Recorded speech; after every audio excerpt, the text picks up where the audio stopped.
Tribunal Constitucional.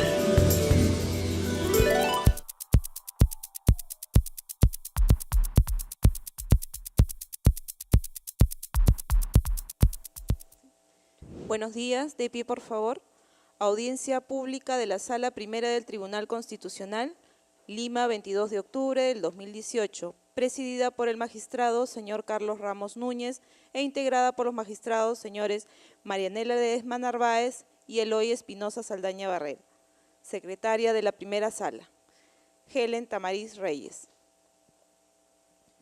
Pueden tomar asiento. De cuenta, señorita relatora.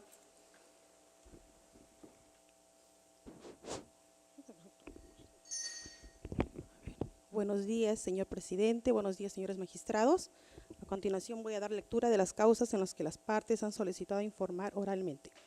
Causa número 2, expediente 3309-2015 amparo, seguido por Julio Marino Corbera Medina contra la Oficina de Normalización Previsional. Ha solicitado informar oralmente por la parte demandante el abogado Julio Marino Corbera Medina.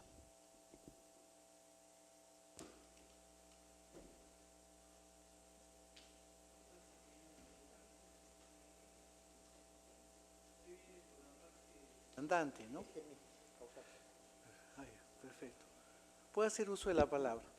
Muchas gracias, señor presidente, señores magistrados de esta ilustre sala, primera sala. Vengo en causa propia a hacer este informe y solicito que se revoque la resolución expedida por la segunda sala civil del Distrito Judicial del Santa y se confirme la resolución expedida por el juez mixto del mismo Distrito Judicial. Señores magistrados, el que habla fue juez titular del segundo juzgado de la provincia del Santa. Fui separado el año 2002 a través de una resolución arbitraria y como consecuencia del 5 de abril. Posteriormente solicité, mediante una acción de amparo, mi reincorporación al Poder Judicial. La acción de amparo 1112-2005 me reincorpora y esta sentencia del Tribunal Constitucional me reconoce, ordena el reconocimiento de mi tiempo de servicio no laborado para efectos pensionarios y antigüedad en el cargo. Me hice cargo nuevamente de mi juzgado el año 2009, el 1 de septiembre del año 2009. Por situaciones de salud, trabajé hasta el año 2016, donde renuncio al cargo por prescripción médica y solicité se me reincorpore a la ley 2530. La ONP, mediante resolución 86-2012, me deniega mi reincorporación, aduciendo de que no tenía yo los 15 años para adquirir para estar reincorporado en la ley 2530. La misma ONP, en la misma resolución impugnada mediante esta acción de amparo, reconoce que el suscrito tiene 13 años, 6 meses, 10 días, pero me declara improcedente la demanda. Planteo la acción de amparo, el juez de primera instancia ordena mi reincorporación a la ley 2530, pero la segunda sala civil de la Corte Superior de Justicia del Santa me declara infundada, aduciendo de que yo no cumplía los 10 años que establecía el artículo 194 de la Ley Orgánica del Poder Judicial. Pese a que existía una sentencia vinculante entre las partes que ordenaba mi reconocimiento del tiempo de servicio. La sentencia de la sala es una sentencia que viola mis derechos fundamentales, como viola los derechos fundamentales, como por ejemplo, no ha cumplido con ejecutar la sentencia del Tribunal Constitucional, porque hace mención en la sentencia de vista, pero en la resolución, de la parte resolutiva, no lo reconoce. Viola el artículo 22 del Código Procesal Constitucional, viola el artículo 139, inciso 2 de la Constitución, que establece que toda sentencia que ha recaído la cosa juzgada debe cumplirse conforme a sus términos. Por otro lado, la resolución impugnada viola el principio fundamental que es el derecho a la debida motivación de las resoluciones. El suscrito, cuando presenta la demanda, solicita reincorporación a la ley 2530. La relación procesal, el contradictorio, en este proceso era si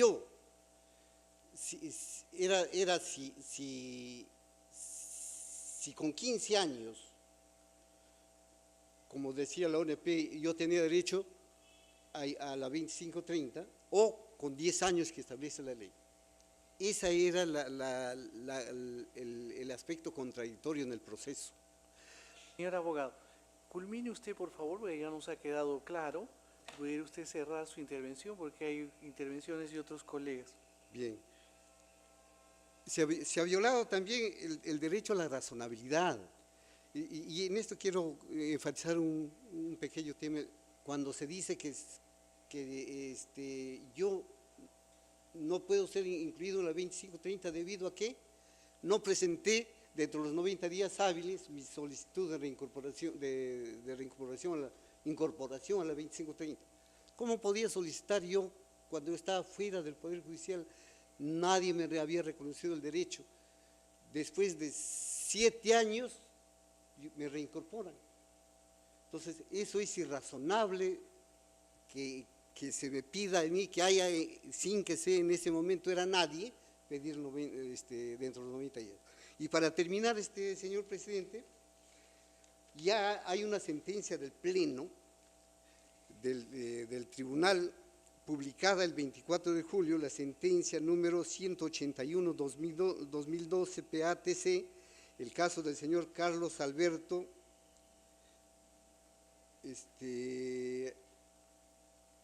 Adrián Guerra, que es parecido al mío y que se ha declarado fundada la demanda. Muchas gracias, señor presidente. Muchas gracias.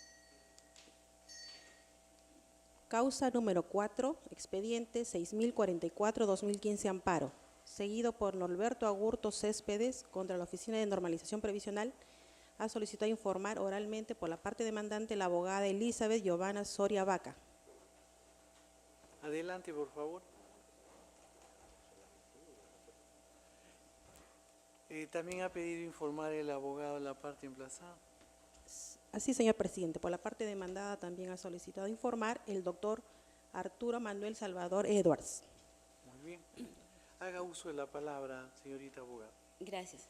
Señor presidente, señores miembros de esta ilustre sala del Tribunal Constitucional, en representación de mi patrocinado, el señor Norberto Agurto Céspedes, vengo a solicitar se sirvan revocar el auto venido en grado de recurso extraordinario emitido por la Sala Mixta de la Corte de Nazca, perteneciente a la Corte Superior de Justicia de Nazca. Señores magistrados, como he de verse en el expediente, mi patrocinado ha cumplido con adjuntar todos los elementos de probanza que efectivamente ha elaborado en una empresa minera, Chogán Hierro Perú, hasta el año 2017, habiendo elaborado desde el año de 1968 por un espacio aproximadamente de 40 años. Durante todo este tiempo de actividad económica siempre fue la de actividad de minero. Por ello es que la empresa Chogán, como es señalado por ley, había suscrito una póliza de seguro complementario de trabajo de riesgo conforme lo señala la ley 26790. El caso es de que mi patrocinado, al haber estado laborando bajo esta condición, pues ha contraído la enfermedad de neumoconiosis, enfermedad que ha sido diagnosticada a través de un certificado médico expedido por comisión evaluadora en el 2007. Sin embargo, como mi patrocinado ha laborado de manera continua y permanente, como vuelvo a repetir, durante cerca de 40 años, Chogán, en el año, cuando se dio el decreto ley 18846, desde el año 72, tenía contratado con el ICS. Luego, cuando se da la derogatoria del decreto ley 18846 por la 26790, contrata el seguro complementario con la aseguradora RIMA Internacional. Luego de la aseguradora RIMA Internacional, vuelve a contratar con la Oficina de Normalización Previsional. Pero el caso en materia es de que mi patrocinado, a la fecha en que es evaluado por la Comisión de Salud del Hospital Félix Torrealba, se determina es en el año 2007. En esa fecha estaba vigente la póliza de seguro complementario contratado por Chogán a beneficio de mi patrocinado. Tal es así que este tribunal ha advertido tal situación y por eso emitió el auto de fecha 6 de marzo del 2018 y por ello ordenó incorporar en calidad de codemandada a la aseguradora RIMA Internacional. Señores magistrados, he probado con documentos aparte, uno de ellos es expedido por la misma el mismo es expedido por el jefe de planillas de la empresa Chogán Hierro Perú Sociedad Anónima, que acredita mi dicho. Por otro lado, téngase presente que hemos adjuntado un certificado o una constancia expedida por la Oficina de Normalización Previsional, mediante el cual a mi patrocinado se le reconoce la condición de trabajador minero y más aún de que éste es pensionista del sistema privado de pensiones y por ello, en base a lo que dispone la ley 29741, le hace extensivo el Fondo Complementario de Jubilación Minera y Metalurgia. Téngase además en cuenta de que sobre el particular, ya el Tribunal Constitucional ha emitido ejecutorias recientes, como es la del expediente 06147-2015, mediante el cual se declara fundada la demanda y se ordena a la aseguradora RIMA Internacional cumplir con el pago de la renta vitalicia que mi patrocinado viene solicitando, tomándose en cuenta de que es un derecho constitucional en el que se ve afectado su salud y el derecho asimismo a recibir una pensión vitalicia, es que recurrimos en la presente vía. Por ello, solicito se revoque el auto y consecuentemente se declare fundada mi demanda en todos sus extremos. Gracias. ¿Puedo hacer uso de la palabra?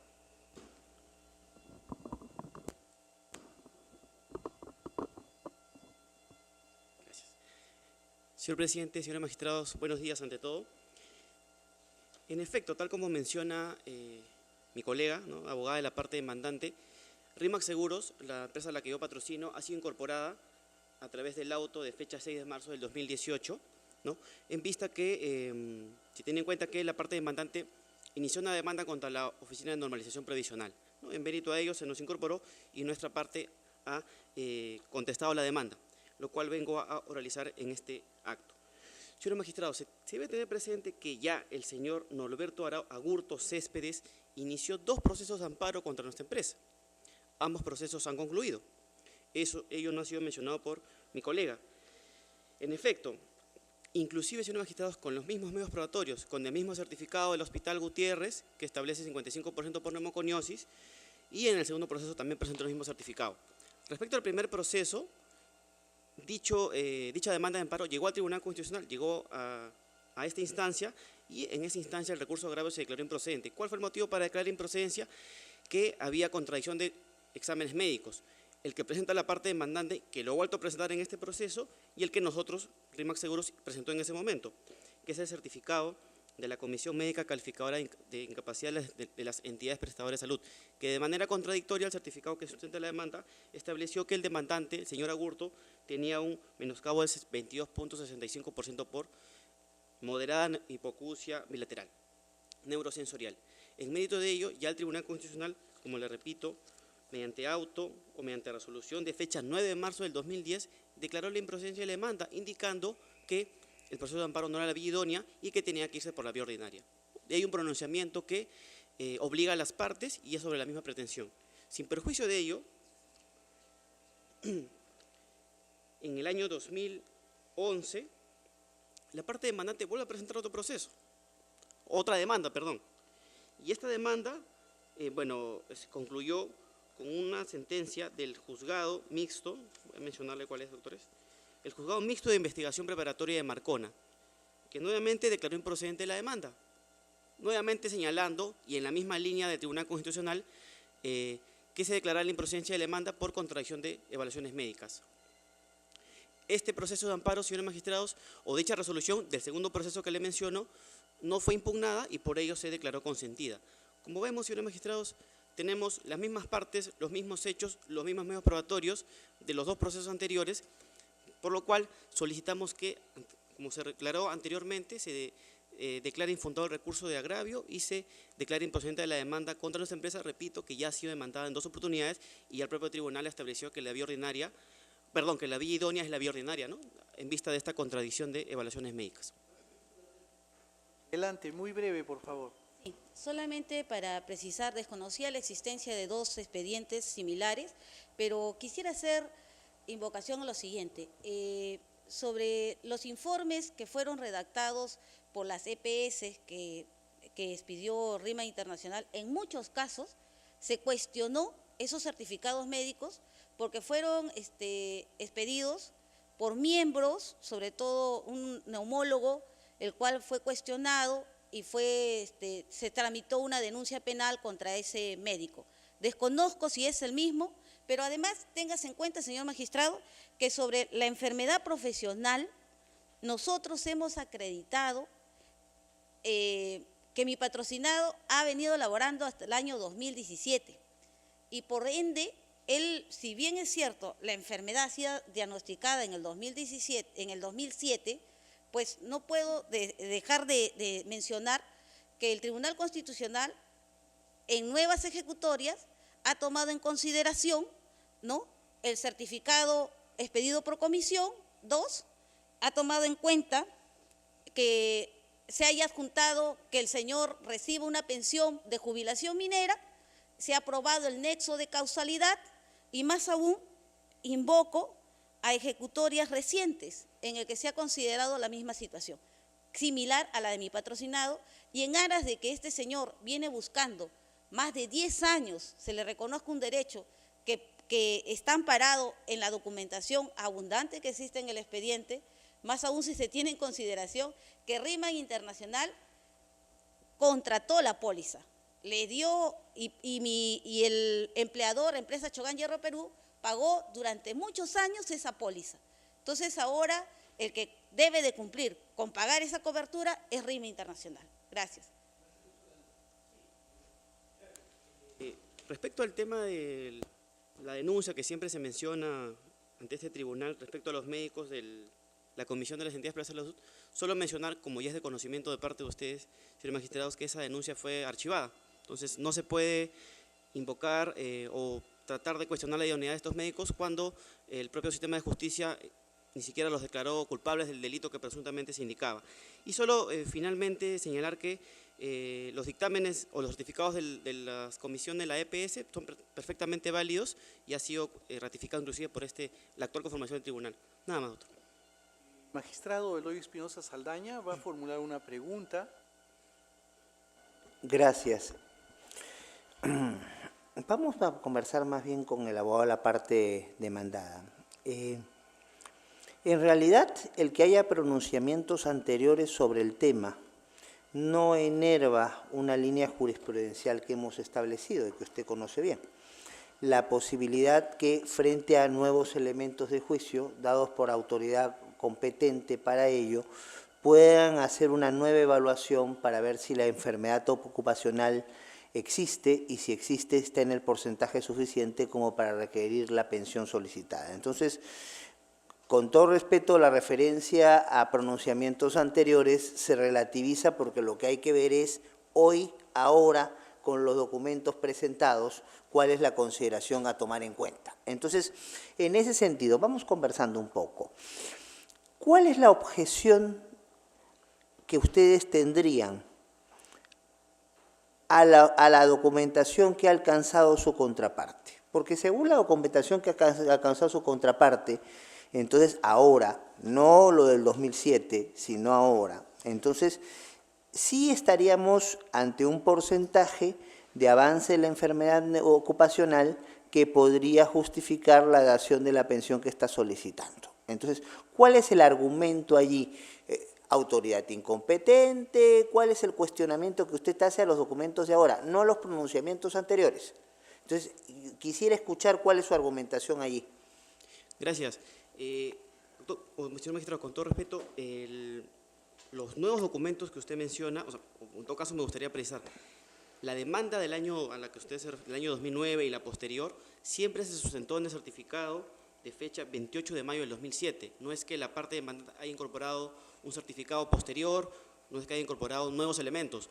Para nuestra parte, y usted puede revisar el expediente, son los mismos documentos. No es que haya incorporado algo adicional o que yo no se preocupe, yo ya sí, revisé el expediente, correcto. Pero lo que pasa, le agradezco lo que me diga que es correcto, pero entonces lo que estoy aquí preguntando es porque su contraparte hizo una afirmación que usted en su momento no desmintió, que había alcanzado ella abundante información. Entonces, ¿es cierto lo que está diciendo su contraparte o no? O sea, porque si nos ceñimos a lo que usted acaba de decir y que no dijo en su momento, entonces no hay nada nuevo bajo el sol y estamos bajo el mismo proceso. Aclarémonos entonces. Entonces, si hay algo nuevo o no hay algo nuevo. Entonces, eso es lo que quisiéramos tener en claro. Gracias, doctor. No hay nada nuevo. Vuelvo a ser, en todo caso, más enfático, no hay ningún medio probatorio adicional o nuevo a lo presentado en los procesos anteriores. Eso lo ratifico ¿no? en esta audiencia. Bueno, entonces, con la venia de la presidencia, ya lo escuchamos, muchas gracias. Quisiera que eso entonces usted nos aclare esta situación al respecto. Bueno, respecto a elementos nuevos, tenemos una información expedida por el jefe del Departamento de Planillas de Chogán, en el que claramente especifica que existe una póliza o existió la póliza vigente de qué tiempo a qué tiempo por contratada. No, le entiendo eso. O sea, eso implicaría una responsabilidad para RIMAC, entonces, siempre y cuando estemos en el supuesto de que tuviéramos una enfermedad ocupacional en la medida que justifica la pensión. El problema no es que RIMAC sea responsable, sino el problema es que si hay una situación que genere la responsabilidad ante RIMAC. Entonces, eso es lo que yo, ¿qué elementos adicionales frente a usted ha alcanzado al respecto? Frente a eso, no que RIMAC tendría responsabilidad. Entonces, si no, ¿qué elementos para probar si estamos en un porcentaje, estamos ante una enfermedad ocupacional en el porcentaje respectivo que justifique que RIMAC o quien fuese, entonces, asuma la responsabilidad? Bueno, el otro elemento que hemos adjuntado es la constancia emitida por la AFP, en el que se le ha otorgado a mi patrocinado una pensión bajo el régimen de la ley minera, con el cual estaría yo probando el nexo de causalidad. Ya. Por otro lado, el otro elemento que hemos adjuntado es una constancia expedida por la ONP que se expide como Fondo Complementario de Jubilación Minera y Metalúrgica, de acuerdo a la Ley 29.741, en el que solamente se otorga ese beneficio a aquellos trabajadores que tienen un mineros. porcentaje. Gracias. Así es. Bien, es todo por mi parte. Gracias. Gracias. Pregunta. Sí, bueno, esta pregunta va para ambas partes. es inevitable que tratándose de una pensión minera y sobre todo invocando el tema de la enfermedad ocupacional, tengamos que remitirnos a las pruebas que justifiquen ello, ¿no? Y acá tenemos un informe que presenta la demandante, que es el informe de salud, donde hace referencia a una evaluación médica en la que se concluye que tiene un menoscabo del 55%. Y este informe es realizado en el año 2007, 28 de mayo del 2007, primer dato. Segundo dato, que este informe no es un informe suelto, sino que este informe hay que leerlo en el contexto en el que se desarrolló el trabajo. Y la parte demandante no era un trabajador de oficina, ¿no? Era un trabajador que recogía mineral diseminado, que trabajaba en el túnel, bombeando mineral de hierro en forma líquida hacia los barcos, que trabajaba expuesto a cambios de clima, gases, polvos y ruidos, que tenía el riesgo de resbalones sobre el mineral derramado. Todo esto lo dice el jefe de administración de personal de Shogan Hierro Perú, que aparece en, en las hojas 3 del expediente. No lo dice ni siquiera la parte demandante, sino lo dice el empleador Shogan, en la que dice pues que recogía mineral diseminado, que tenía pues una situación de expuesto a clima, gases, ruidos y toda esta cosa. Muy bien, entonces, estos dos medios de prueba que acompañan acá al tribunal para que uno evalúe, que es el certificado de salud del año 2007 y que es la modalidad de trabajo que hace referencia el propio jefe de la Shogan, es contrastado con lo que la parte demandada nos acompaña acá, ¿no? Que es la evaluación de la comisión médica calificadora de incapacidad. Pero esta evaluación, que también lo estamos apreciando, me llama la atención lo siguiente y por eso voy a formular la pregunta. Esta evaluación es hecha al año siguiente, 8 de julio del 2008, al año siguiente. Y el resultado de esta evaluación sale que tiene una incapacidad del 22.65%. Esto es la mitad de la incapacidad, la mitad del menoscabo que tenía hace un año atrás.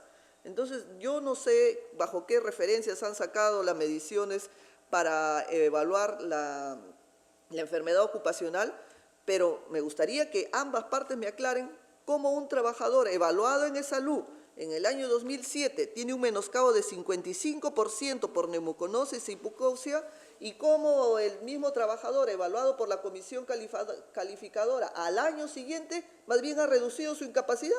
Tiene 22% de incapacidad. Entonces, a ver, una explicación a ello. Empezará con la demandante y luego con el demandado. Primeramente quiero indicar lo siguiente. Esas evaluaciones que fueron practicadas por las supuestas EPS, mandadas por RIMAG Internacional, por la seguridad de RIMAG Internacional, nunca fueron con una evaluación directa. En casi todos los casos que yo he tenido que ver y hacer la defensa, en casi todos, solamente ellos se referían o tomaban como base una supuesta información que le daba el médico de Shogan. El médico de Shogan, que era el que supuestamente cada vez que los señores trabajadores salían de vacaciones, les hacían un examen, todos siempre estaban sanos, siempre, generalmente. Pero tal es el caso, señora magistrada, que de los casos resueltos, la gran mayoría y los que fueron precedentes vinculantes están fallecidos. Y todos fallecieron por el tema del cáncer, ¿no? Yo no sé si puedo llamar coincidencia, porque la información fue dada por comisiones evaluadoras de salud. Es salud en el cual no tiene ninguna dependencia, se puede decir, dependencia para poder evaluar al trabajador como corresponde. En cambio, la EPS, a los que ellos sometieron en aquella oportunidad a muchos trabajadores, tenían una relación, una dependencia de que el médico era pagado por la aseguradora RIMAG Internacional. Y casi todos, el porcentaje siempre era menor a poder adquirir una renta vitalicia. Siempre era para poder maquillar el pago de una indemnización. Indemnización que también ellos asumían de manera irrisoria. Gracias a una buena revisión de los casos, se llegó a concluir de que no se puede transar a través de un arbitraje una enfermedad que tiene como consecuencia, es irreversible.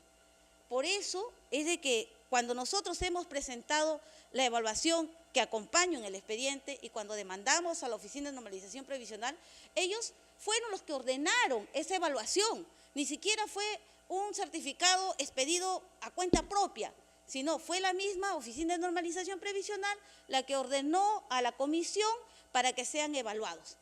Ahora, después de estas fechas de 2007, en ICA, particularmente hablo de ICA, la comisión evaluadora ya dejó de funcionar. Comisión evaluadora por E-Salud ya no ha habido, porque le han restringido a través de un convenio que tenía que hacer la ONP con E-Salud. Y como la ONP simple y llanamente, para acreditar la renta vitalicia, necesariamente un asegurado tiene que ir con el certificado de comisión. Si no hay comisión, ¿cómo acredita el trabajador? ¿Cómo acredita el asegurado? No hay forma. Hemos recurrido en varias ocasiones a solicitar al órgano jurisdiccional el apoyo en el reclamo de estos trabajadores. Sin embargo, por una cuestión de formalismo, mientras no se tenga esa evaluación de comisión, el trabajador simple y llanamente su derecho quedará hacia un lado.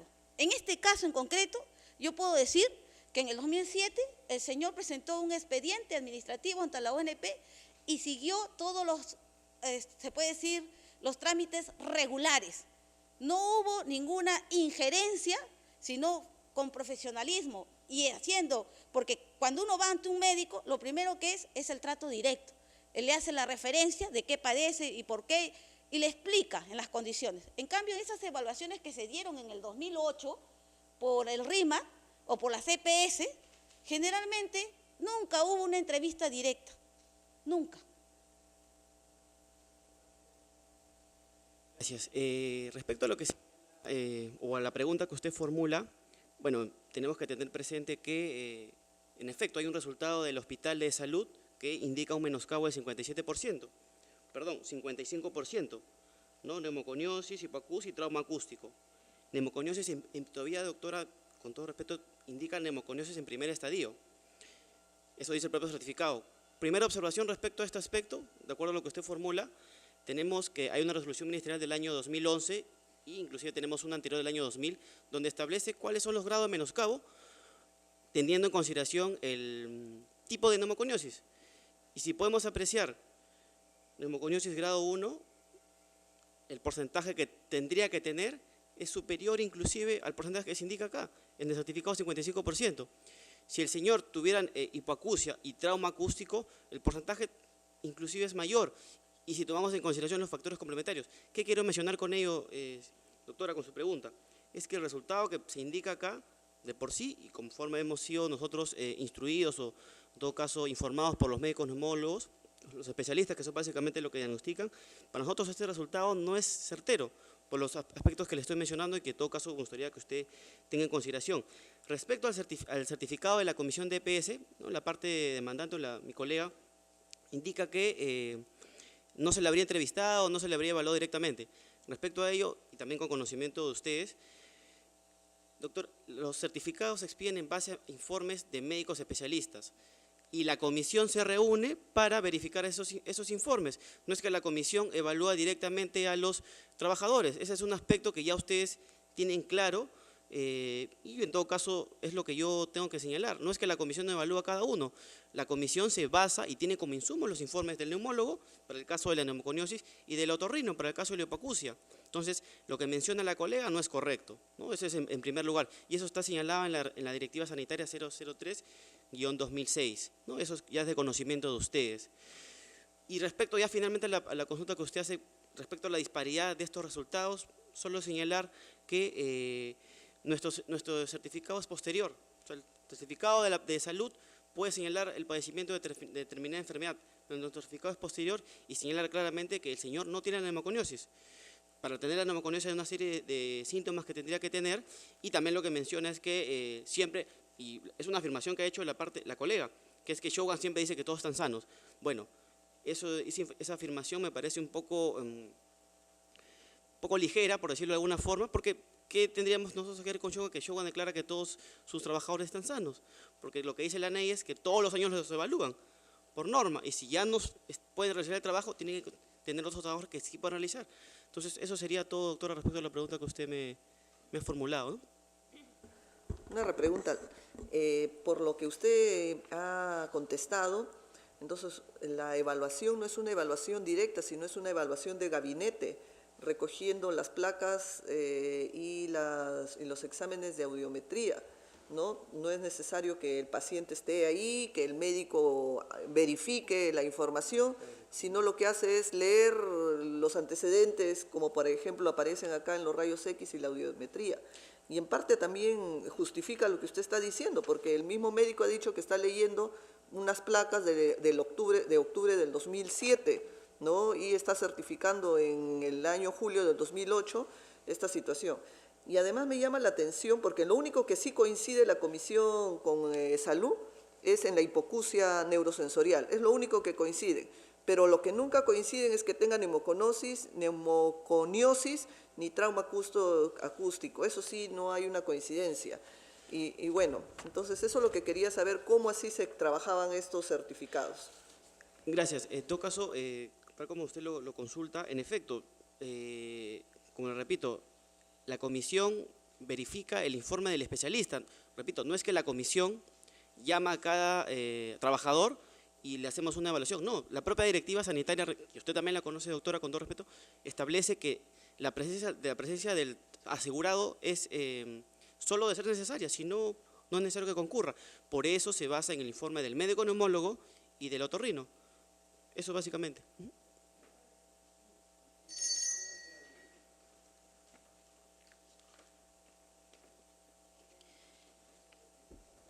Causa número 11, expediente 2065-2017 amparo, seguido por Virginio Calixto Ticón Herrera contra Pacífico Vida, Compañía de Seguros y Reaseguros. Ha solicitado informalmente por la parte demandada la abogada Marilú del Pilar Merchal Chillo.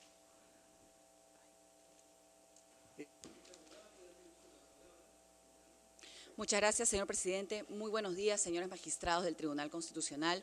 Vengo en representación de Pacífico Vida solicitando se confirme la sentencia emitida por la tercera sala civil y se declare improcedente el recurso de agravio constitucional presentado por la parte demandante en atención a tres principales argumentos.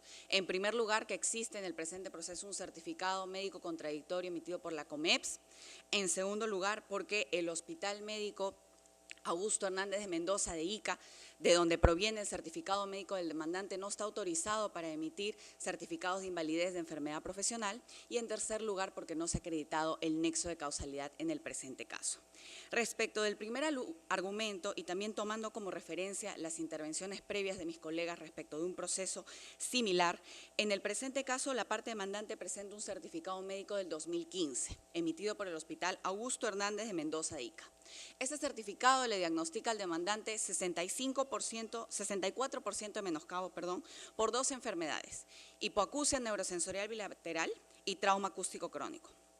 Por su parte, Pacífico Vida ha presentado el certificado médico de la COMEPS que le diagnostica al demandante de 0% de menoscabo. Este certificado es de fecha 3 de octubre del año 2017, es decir, 2 años posteriores al certificado médico del Augusto Hernández de Mendoza de Ica.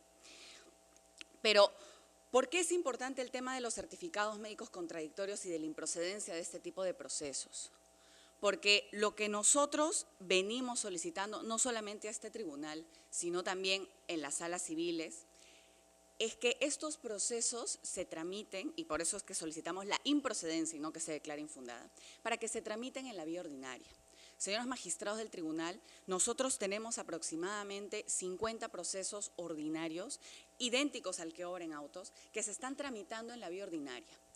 ¿Y qué cosa es lo que nosotros solicitamos en esos procesos? Independientemente del certificado del demandante y de los siguientes argumentos que expondré más adelante, es que se le evalúe al demandante. Porque como mencionaron mis colegas en la audiencia previa, de acuerdo a la Directiva Sanitaria 003-2006 MINSA, Una comisión médica, ya sea del Augusto Hernández de Mendoza, del Félix Torrealba de Ica, del Honorio Delgado de Arequipa o de la COMEPS, no evalúan presencialmente al demandante. Ninguna, ni la del demandante ni la de las EPS. Porque así lo dispone la norma y la comisión médica solamente se reúne en función a exámenes médicos ocupacionales, exámenes particulares que le haya realizado la aseguradora o cualquier información médica que pueda haber en el expediente médico. Pero ¿cuál es la diferencia del INR? Que el Instituto Nacional de Rehabilitación en Lima, que a su vez está facultada por el Decreto Supremo 00398-SA, que es las normas de SSTR, por lo tanto está facultada para determinar enfermedades profesionales, y esa es la primera diferencia entre las comisiones médicas de los hospitales de Minsa y de Salud, porque el convenio ya se disolvió hace un buen tiempo, es que, uno, están facultados para determinar enfermedades profesionales. Dos, y lo más importante, es que ellos solamente emiten dictamen luego de evaluaciones presenciales. Y así es como se vienen tramitando los procesos ordinarios en Lima y algunos amparos en donde el juzgado de primera instancia, el juzgado constitucional o la sala, en este caso constitucional, porque ya se crearon las salas constitucionales, están ordenando en los procesos de amparo a que se le evalúe el demandante. Acuden a la ciudad de Lima, los costos tanto de los viáticos como de las evaluaciones son íntegramente asumidos por, en este caso, Pacífico Vida, la compañía aseguradora, que ascienden más o menos a 3.000 soles. Se le hacen todas las evaluaciones que el INR determine, que son presenciales y que se le hacen en la ciudad de Lima. Y posteriormente se emite el dictamen médico de invalidez por enfermedad profesional del Instituto Nacional de Rehabilitación, que es lo que nosotros venimos pidiendo, porque independientemente de los siguientes argumentos y de la validez y de los cuestionamientos, lo que nosotros queremos y es lo que venimos solicitando es que se le evalúe al demandante. ¿Para qué? Para poder determinar dos cosas. Uno, si padece de una enfermedad profesional, y dos, el grado de menoscabo, que ambas cosas pues son sumamente importantes y vitales. En segundo lugar, respecto del hospital que no está autorizado, que hay una serie de cuestionamientos respecto tanto de la competencia de los médicos que han emitido dicho certificado, que pues ya viene siendo informado en una serie de oficios, tanto por el MINSA como por el Salud, que ya no tienen comisión médica para determinar enfermedades profesionales.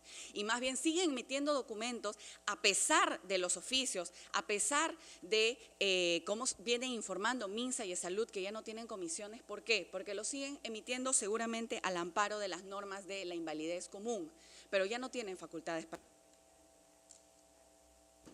Asimismo, también no se presenta en la demanda la historia clínica, el sustento que pueda pues, servir de base para el certificado médico que ha emitido en este caso el Hospital Augusto Hernández de Mendoza de Ica.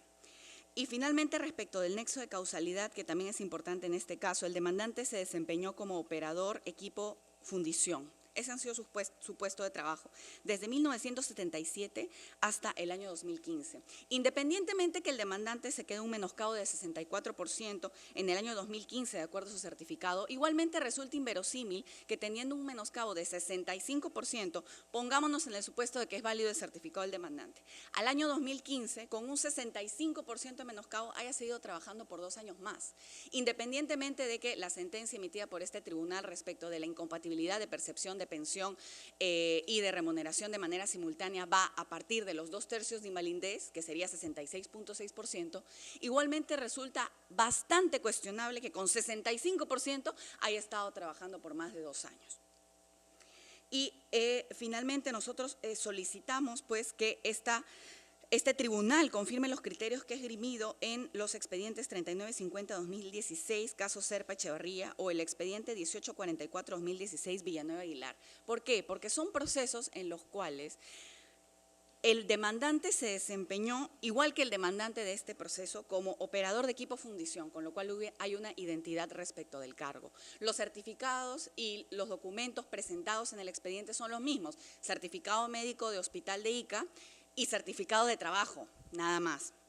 Y también porque existía un certificado médico contradictorio emitido por la COMEPS, como ocurre en el presente proceso. Y es en atención a que existen certificados médicos contradictorios, a que el Hospital Augusto Hernández de Mendoza de Ica no se encuentra autorizado para diagnosticar enfermedades profesionales, y a que no se ha acreditado el nexo causal, que nosotros solicitamos se confirme la sentencia emitida por la tercera sala y se declare a su vez también improcedente el recurso de agravio constitucional emitido por la parte demandante. Va a preguntar el magistrado Espinosa Saldaña. Gracias. A ver, aquí hay que distinguir planos. Una cuestión es una propuesta, sin duda interesante, de variar una línea jurisprudencial de qué se toma en cuenta para evaluar, que lo analizaremos y veremos si la cogemos o no. Usted propone, pero lamentablemente o afortunadamente los jueces somos los que disponemos. Y otra cosa es la situación del caso concreto. Entonces, el tema de la competencia de hospitales no es un tema tan sencillo, y si usted ha mencionado Serpa Echevarría, se dará cuenta a qué me refiero. Finalmente, ese es un tema en el cual yo podría también encontrar pronunciamientos con matices y hasta con líneas distintas dentro del mismo tribunal. O sea, tampoco es que Serpa Echevarría sea la línea a tratar, sobre todo sobre el tema de la competencia de hospitales sin comisión médica o con comisión médica que ya no tiene competencia para enfermedades profesionales, para poner las cosas en sus justos términos. Ahora, lo último que quisiera yo es esbozar este comentario que usted ha señalado sobre que si una persona fue planteado que en el 2015 ya estaba en una situación donde se podría argumentar el pedido de justamente el tratamiento de su situación de una eventual o real enfermedad ocupacional, le sorprenda tanto que 2 años después recién plantee la situación para el proceso que nos trae hasta aquí. Entonces, ¿usted qué hubiera hecho en su caso? Entonces, el hecho de que una persona dentro de los plazos posibles haya reclamado y haya reclamado después, ¿descalifica la calidad de su reclamo? Eso es lo que nos está diciendo, porque cuando estamos hablando de nexo causal, estamos hablando si hay una motivación suficiente, no estamos hablando del plazo para cuándo invocar la motivación. Eso es otro concepto. Entonces, si usted me está planteando que parece inoportuno, insuficiente, que ese nexo causal no se haya alegado casi con inmediatez, eso no es un cuestionamiento al nexo causal, es un cuestionamiento a la pericia de la persona para plantear su reclamo y para quien ha manejado la estrategia de su reclamo. Entonces, seamos claros, entonces, ¿la cuestionamiento en realidad que está haciendo usted es al nexo causal allí? Muchas gracias, señor magistrado. En efecto, digamos, no es un cuestionamiento el nexo causal, sino es un elemento del caso en concreto adicional que y da indicios de que hay algunos temas cuestionables respecto de la teoría del caso de la parte demandante, que en este proceso vendría a ser que padece de hipoacusia, 65% de menoscabo desde el año 2015.